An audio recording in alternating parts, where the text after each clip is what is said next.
Bismillahirrahmanirrahim. Assalamualaikum semua dan salam sejahtera. Hari ini adalah pada 10 Mac 2026.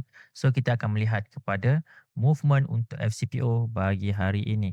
So guys, okay, untuk FCPO untuk hari ini kalau kita lihat sekarang ni ianya dah gap down lah untuk sesi pagi tadi.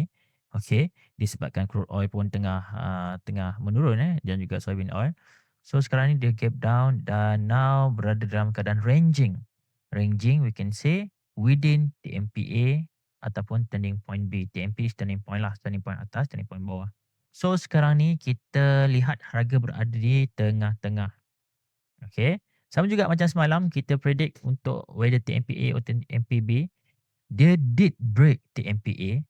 Cuma sekarang ni waktu ketika ianya membuat retracement, tiada confirmation yang berlaku. Instead, dia pergi ke TMPB balik dan ianya meneruskan penurunan. Dan dia kat sini ada sedikit confirmation, dekat sini pun ada sedikit confirmation lah. Dan ianya meneruskan penurunan. So, this one, dia react dekat flip zone. Yang ini. Dia react dekat flip zone.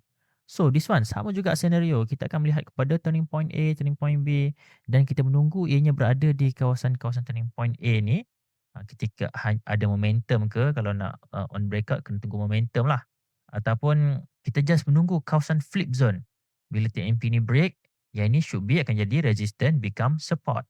Dan become support ni kat sinilah kita akan menunggu price action yang terjadi. Baru kita akan membuat keputusan trading. Sama ada untuk masuk ataupun tidak. Dekat sini kita menunggu price action yang terjadi nanti. Cuma sekarang ni harga berada di tengah-tengah. Harga sekarang ni berada di tengah-tengah. So kita pun tak tahu harga akan continue turun ke atau kemungkinan boleh menaik. Sebab kalau ikutkan trend line memang dalam keadaan menurun ni channel. Channel memang dalam keadaan menurun. Kalau lihat kan memang dalam keadaan menurun sekarang ni. Okey, tengok channel besar, trend line channel yang besar sikit lah kan. Memang nampak dalam keadaan menurun. Cuma sekarang ni kita nak menunggulah. Sebab yes, this one pun berpotensi juga menjadi seperti ini. Berpotensi juga untuk menjadi seperti itu. Cuma kita nak menunggu this one lah. Kita nak menunggu turning point tu break ke mana.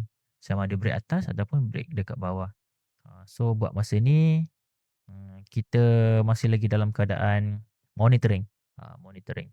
Kita tengok sedikit crude soybean oil. Kita melihat soybean oil sedikit. Soybean oil buat masa ni masih lagi dalam keadaan downtrending. Dia pecah dia punya support. Cuma nak tengok sama ada nanti dia berjaya tak. Dia berjaya untuk retest balik dan ke arah resistance yang sekarang ni ataupun tidak. Let's say kalau ya, kalau kawasan-kawasan ni dia pergi kembali, kemungkinan harga soybean oil akan menguat dan di-followed by CPO. Sebab this one, untuk minor movement, kita nampak dia break support lah dekat sini. Should be ni kawasan-kawasan resistance. So CPO, yes, CPO kita masih lagi monitoring. Okay, topik berkenaan dengan breakout, fake breakout ni saya ada kongsikan di laman website saya iaitu di ringgitinsight.my. So you guys boleh pergi ke bahagian market insight dan pergi ke bahagian bawah ni. This one ada artikel kenapa breakout selalu jadi perangkap untuk retail trader.